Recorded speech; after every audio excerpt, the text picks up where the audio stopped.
Surprise, surprise, I didn't even expect to do this video today. What's going on? Apparently the Tokyo Game Show was today for Sony, the TGS 2015. So I didn't even watch it. I didn't even know if it was today. What I did was I gathered the highlights from that was posted for everything that was showed. So I have everything written as to all the game titles go, all the games and announcements and all that. So I'm gonna go through it and then get my reactions, at the end. So I didn't even expect to do this video today. So here we go.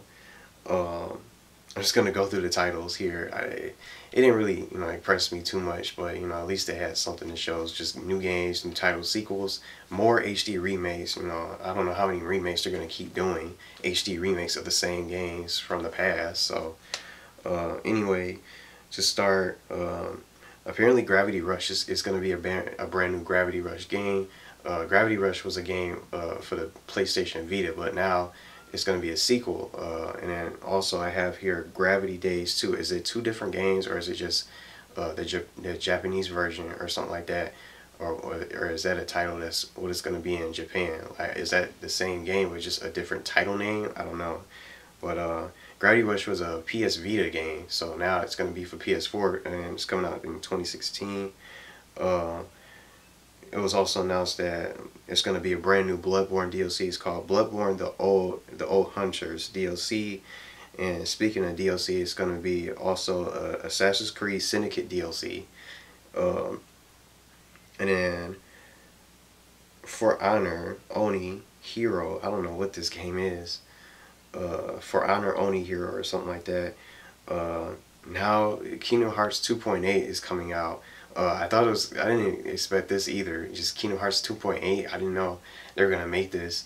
They're already working on Kingdom Hearts 3, so I guess this is gonna be like another game that we can play that's coming out. Just to give them extra time to work on Kingdom Hearts 3. They did show like a trailer for it, some gameplay here and there, but now apparently it's going to be Kingdom Hearts 2.8. And in Kingdom Hearts 2.8 it features Kingdom Hearts Dream Drop Distance, Birth by Sleep, and scenes for Unchained eggs. So that's what's going to be featured for Kingdom Hearts 2.8. Now, speaking of remakes, Yakuza, I was going to say Yakuza, Yakuza HD remake, and then Yakuza 6, coming for 2016. The King of Fighters 14,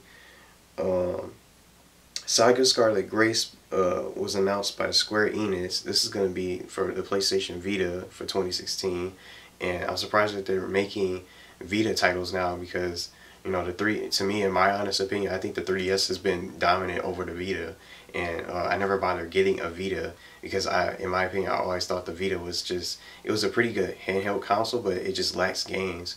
It's games other than Uncharted, Golden Abyss, the Resistance game, and then games like Gravity Rush. I think it only had like a couple good games, but now I guess Sony realized that they needed to make more games for the Vita, so people can have a reason to buy the handheld console. But I still think, regardless of what the games that they're coming out with, all of a sudden for the Vita, I think the 3DS is still going to be 100 times better than the Vita, in my opinion. But that's just me. I just decided I like the 3DS way better than the Vita, so I don't think I would ever get a Vita. And I think I never bothered getting the PSP Go or any of those other handheld consoles that they came out with. I still ended up keeping my PSP, but I just thought the 3DS, the Nintendo DS and the Nintendo 3DS were the better handheld consoles between like the PSP and the PS Vita and the 3DS. One Piece Burning Blood, Gundam Extreme Versus Force was announced. Dragon Quest Builders, that'll be coming out January 28th, 2016 for the PS4, PS3, and PS Vita. Danganrompa 3 for PS4 and PS Vita. And then I guess they took a little mini break from the games. It was announced that Sony renamed the project Morpheus to PlayStation VR. I don't care about that. Dark Souls 3, it was a Dark Souls 3 release date for Japan. That's going to be March 24th for 2016 of next year for Japan users out there. A Resident Evil spin-off was announced by Capcom. It's called Biohazard Umbrella Corps. It didn't. It's no release date. I didn't see any sort of release date when I was looking at the highlights. So it's definitely gonna play like Resident Evil. I don't know what it's about.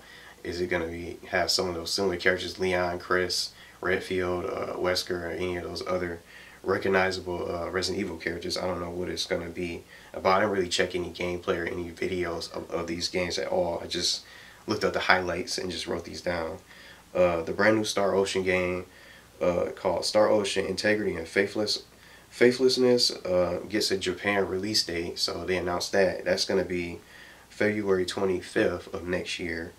And then they showed 4 new PlayStation 4 controllers, which includes gold, silver, steel black, and a transparent crystal controller. So that's 4 different controller models that they looked pretty cool, but I don't know if anyone out there is interested in those new controllers instead of just sticking with the original black controllers that you get with your system, or maybe the white one if you have the white model, if you got the white the Destiny bundle PS4 or something like that.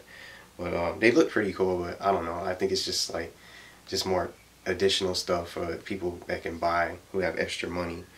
This game called Neo, which was the only PlayStation exclusive that they announced so far from out of this whole entire list of games. This game called Neo that's coming out in 2016. It's like a slasher. Again, I didn't even watch gameplay of it, so I don't know what it's really about, but I just jotted down just highlights of everything I was shown. And then they ended Tokyo Game Show, or the press conference, with the announcement of a PS4 price drop in Japan only.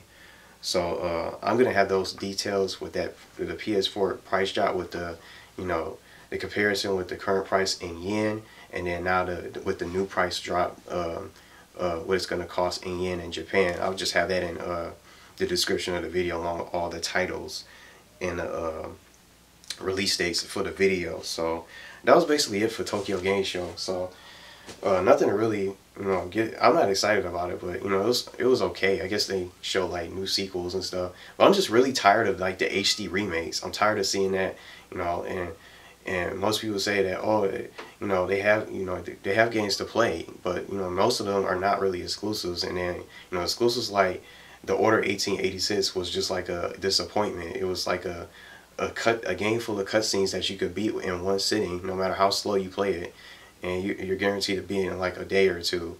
But it just lacks exclusives, and all those games that they showed that are new DLCs, it keeps you. It's more content. It adds more content to the games like Assassin's Creed Syndicate, and games like great games like Bloodborne, which is also exclusive.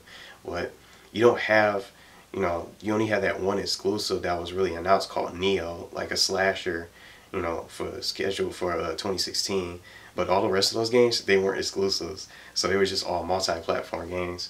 But I didn't watch the conference, so I didn't really care too much about it. I just figured I'd just make a video about it and just to talk about it and give my honest feelings about it. I don't know. Most people out there didn't even rather weren't really excited for it, except for like the new DLC for Bloodborne. If you're a big fan of fighting games, I would see you would like the King of Fighters 14, and you play King of Fighters or something like that. And then I forgot to mention that the Resident Evil game is going to be like a competitive shooter for PC and PS4. So I don't know how that's going to pan out for Capcom. I think they're just trying to make games. I didn't see any other other games that they showed. I'm surprised they didn't show any other indie games for the conference itself. But honestly, I didn't really care too much about it. But I just think of it as brand new DLCs to keep you from added on content for the games, and then HD remakes for Yakuza, and then now we got another Kingdom Hearts 2.8 or 2.9, just another Kingdom Hearts game that we can play. Just another HD remake we can spend time on until they finally release Kingdom Hearts 3. I don't know when that's going to be, and along with the brand new Final Fantasy 7 remake that they also showed at this past E3 this year. So I don't care, but that was my reaction. So again, I'll have all the the games that they show in the description, and then the details for that price drop for Japan with the comparison in yen with the current price and then the new price that they show. I'll have those. I'll have that listed in the description of the video. So I hope you guys check that out, and thank you guys for watching. So this is basically the only video I'm going to do today. So I figure I probably talked long enough. So I'm just going to go ahead and upload this video, and thank you guys for watching. I don't know what anyone else thought about the Tokyo Game Show. If you watched it, I didn't watch it at all. So I just wanted to talk about the highlights and everything on the show and just share my honest thoughts. So see you guys, and thanks for watching.